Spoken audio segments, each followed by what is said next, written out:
Namaste. I'm Barbara from Switzerland. So let us talk about that. How did the yoga came into your life? So it was very accidentally. I also teach at the education of physiotherapy. Yeah, it's always interesting when people come to my classes. They come for different reasons, and they think yoga can help, and they are also aware that yoga has this wide field of meditation, of calming down, of coming out of the stressy, busy life we have in Switzerland. And his name is Acharya. That they told me means that he lives in his daily life what he teaches. And that's why I could just simply live with him. They don't move. They sit the whole day. Then they complain, I have knee pains. Every woman has knee pain. In yoga, what do you teach or practice particularly? Or what do you like most teaching or practicing? If the music it's really fitting, then it's great. It can be a support also of joy.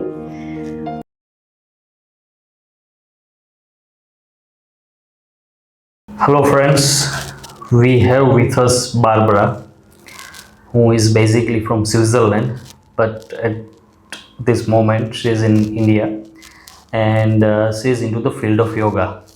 So before we start the interview, Barbara, I would like you to tell a few words about you to our viewers. Namaste.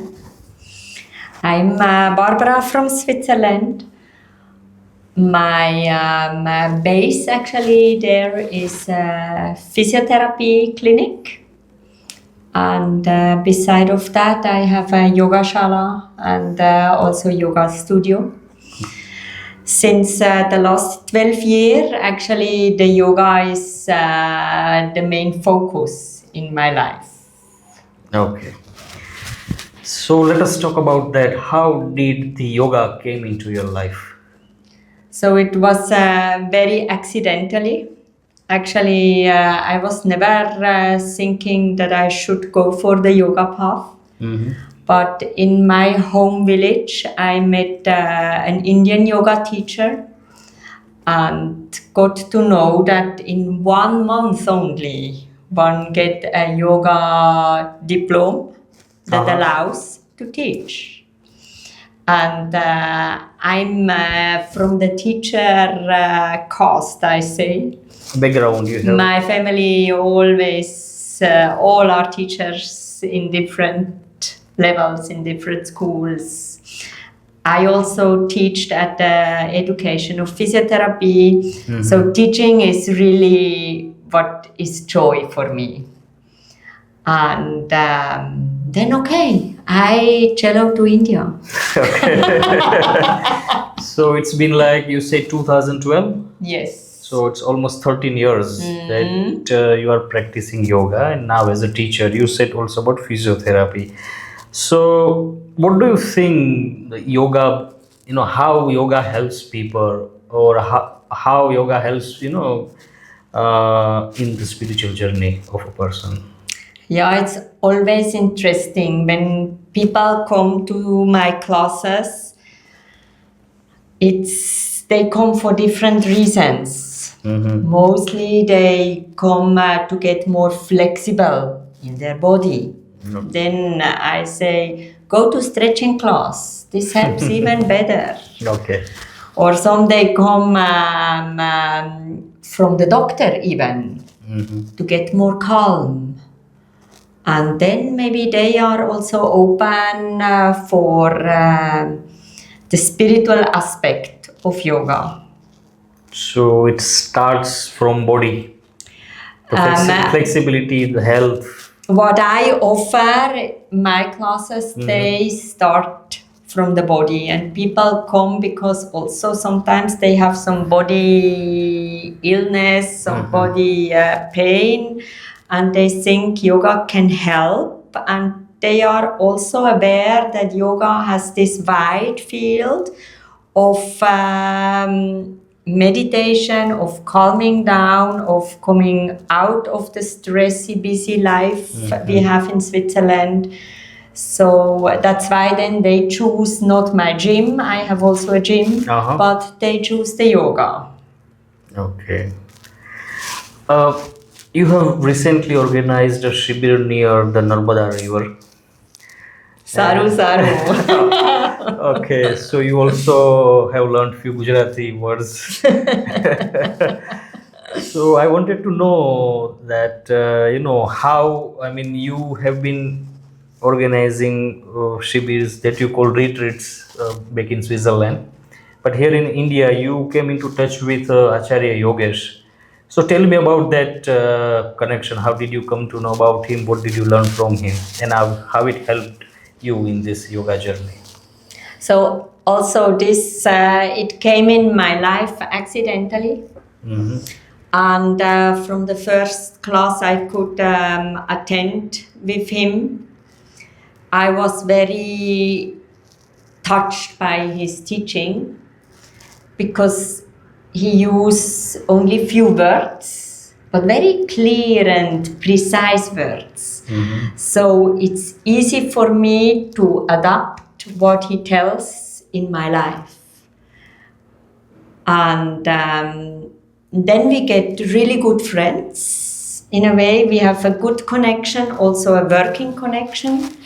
And I could live, maybe we lived together in the last 12 years, almost 3 years, because then he comes to Switzerland, he stays 2 months.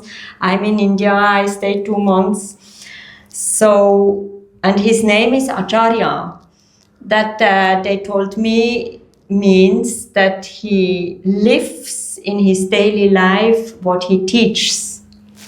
And that's why I could just simply live with him and get the teaching through cooking, through seeing how he deals with friends, who how he meditate really every morning. And then I could just dive into this lifestyle. And I felt how much joy it gives inside, how much calmness, how much connection. And through all this practice, in my inner, a longing to the more spiritual path and to the contact to the divine grew up. So, right. Let us get back to your expertise that you said physiotherapy. So, what tips would you like to give to people in terms of physiotherapy? Like, what should they, look after in terms of their bodily health? so what I see here in Rajkot, in this surrounding, people are, okay, you have a hot country. Mostly it's very hot. Now in January, very, very nice. But they don't move. They sit. They sit the whole day. Then they complain, I have knee pains. Every woman has knee pain because they sit too much. They use the lift instead of the stairs. So this is actually simple. Move more. Use your body joints. Get them to have the nutrition. The knees, they need the pumping. They need the compression, the relaxing. The stair walking is the best. So if I give one suggestion, avoid this lift and walk the stairs. Right. It also depends about the culture, how they are brought up, and the culture in specific. I mean, we see in Europe, you give more importance to the body, and you do the exercise, and also you don't have auto rickshaws, so you have to walk at least 1 to 2 kilometers by default. So right. Uh, let's talk about yoga. In yoga, what do you teach or practice particularly, or what do you like most teaching or practicing? So I have, I call my classes Hatha Yoga class with some flow elements. Uh-huh. I teach normal Hatha Yoga. We focus first, we present our presence into the present moment. Then we do some warm up for the joints. This I do more playful. Uh-huh. And With music? No, Okay. without music. Okay. Because if you like to take music with your class, then it's an additional big effort. If you have the music, it should fit very well. Otherwise, it's a burden. You have to follow the music. Yes, and if the music is not in tune with what you are doing, then your mind has to switch off this music. Right. And this asks too much concentration. Right. Yeah. So if the music it's really fitting, then it's great. It can be a support also of joy, but it's a big task and a big responsibility to choose the right music. But what I avoid. Okay, you don't. Then we do some standing poses, and I have the tendency to go really precisely and do inner muscle tension, do a precise alignment for the people, and then I know exactly where are the risks for injury. So I guide the people very slowly and very safe also. But they have to be precise and focused and really tuned in to the class. And also guided properly, individually. Right. Yes. Okay, so it was nice talking with you. But if you have anything, special message or any ideas or any experiences to share, please do. Maybe what I can say, the asana is a nice starting. But my teaching is also now growing into a donation-based pranayam class. Every second week we do this. So don't stuck in the asana. Also do pranayama. Pranayam and dhyan then after. Right. Thank you, Barbara, for sparing time and sharing your ideas and experiences with us. Thank you. Thank you.